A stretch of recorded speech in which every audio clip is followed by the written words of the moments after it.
Halo semuanya, perkenalkan nama saya Nikomang Berliana Briliana dari kelas 10 MIPA 10 nomor absen 28. Pada kesempatan kali ini saya akan menjelaskan mengenai konsep dasar logaritma dan sifat-sifat logaritma. Saya mulai dari yang pertama yaitu konsep dasar logaritma. Yang perlu teman-teman ketahui adalah logaritma merupakan kebalikan dari pangkat. Misalnya nih ya, kita punya bilangan perpangkatan yaitu A pangkat B sama dengan C, mana A merupakan bilangan pokoknya, B merupakan bilangan pangkat atau eksponen, dan C merupakan hasil pangkatnya. Maka jika diubah ke dalam bentuk logaritma, maka hasilnya adalah basis A log C sama dengan B, di mana A-nya disebut sebagai bilangan pokok, B disebut sebagai hasil logaritma, dan C-nya disebut sebagai numerus. Nah, agar lebih paham, kita coba latihannya ya. Di sini ada nyatakan bentuk perpangkatan berikut dalam bentuk logaritma. Yang pertama yaitu ada 5 pangkat 2 sama dengan 25. Jika diubah ke dalam bentuk logaritma sesuai dengan definisinya, maka akan menjadi basis 5 log 25 sama dengan 2. Nah, untuk mencari nilai lognya, artinya 5 pangkat berapa supaya hasilnya itu 25. 5 pangkat 2 kan? Jadi jawabannya adalah 2. Nah, untuk soal yang kedua, ada 2 pangkat 5 sama dengan 32. Jika diubah ke dalam bentuk logaritma, maka hasilnya adalah basis 2 log 32 sama dengan 5. 2 pangkat berapa supaya hasilnya adalah 32? Maka jawabannya adalah 2 pangkat 5. Dan hasil akhirnya adalah 5. Nah teman-teman, tadi kita sudah belajar mengenai konsep dasar dari logaritma. Sekarang saya akan menjelaskan mengenai sifat-sifat logaritma.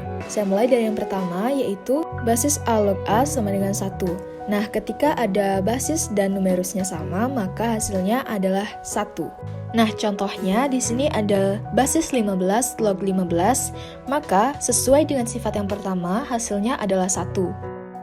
Sifat yang kedua yaitu basis A log 1 sama dengan 0. Berapapun basisnya, asal tidak 1 dan selalu positif, maka hasilnya adalah 0. Contohnya, basis 15 log 1 sama dengan, maka sesuai dengan sifat yang kedua, hasilnya adalah 0.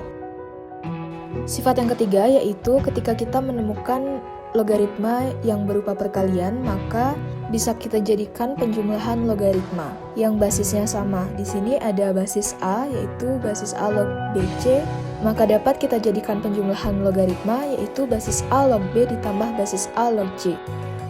Contohnya, di sini ada basis 2 log 32. Nah, 32 itu merupakan hasil perkalian dari 8 dikali 4.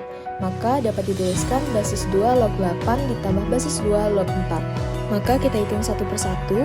Basis 2 log 8 ditambah basis 2 log 4. Hasilnya adalah 3 ditambah 2. 3 tambah 2 sama dengan 5.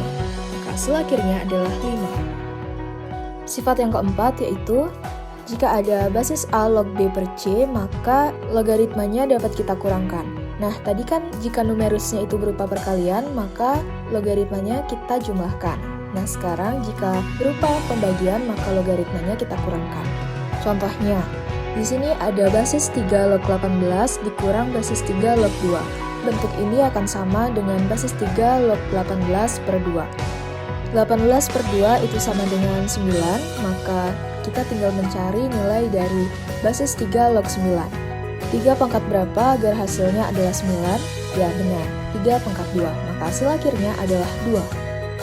Sifat yang kelima yaitu jika ada basis A log B pangkat N, maka hasilnya akan sama dengan N dikali basis A log B.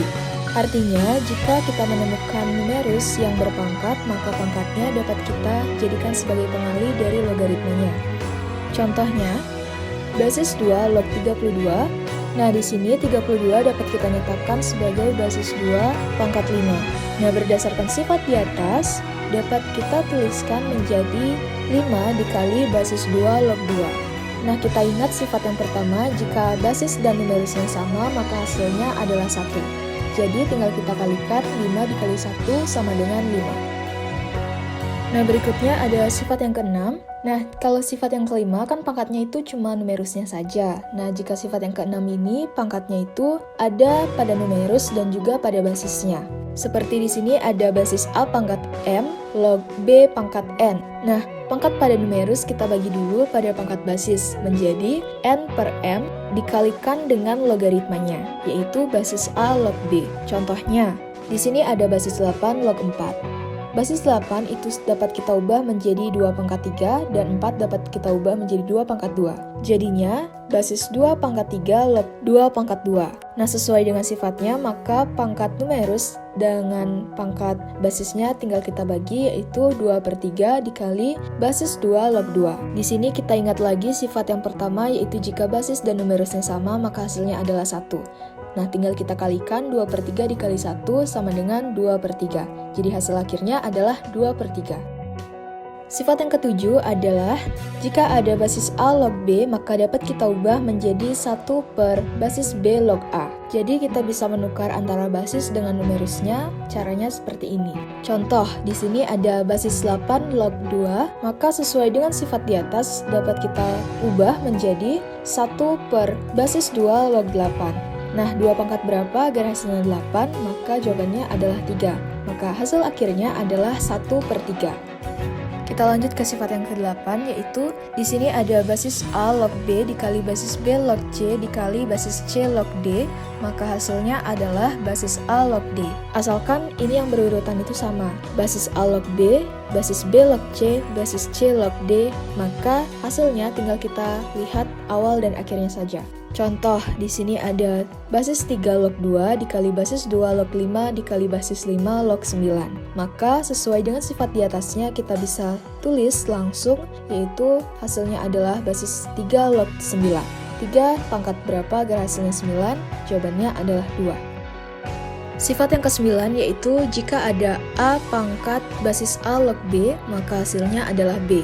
Contohnya, di sini ada 2020 pangkat basis 2020 log 2019. Maka sesuai dengan sifatnya, maka hasilnya adalah 2019. Nah, sifat yang terakhir yaitu jika kita menemukan basis A log B per basis A log C. Jika kita menemukan logaritma yang dibagi dan basisnya sama, maka tinggal kita ubah dari bawah ke atas, yaitu menjadi basis C log D. Sifat ini berbeda dengan yang tadi ya, jika yang tadi itu kan hanya numerusnya saja yang dibagi. Nah, kalau ini logaritmanya juga ikut dibagi. Berikut merupakan latihan soal yang bisa kalian coba untuk mengasah kemampuan kalian. Nah teman-teman, sekian video pembahasan dan juga penjelasan dari saya. Apabila ada salah kata maupun pengertian, saya mohon maaf. Akhir kata, saya ucapkan terima kasih.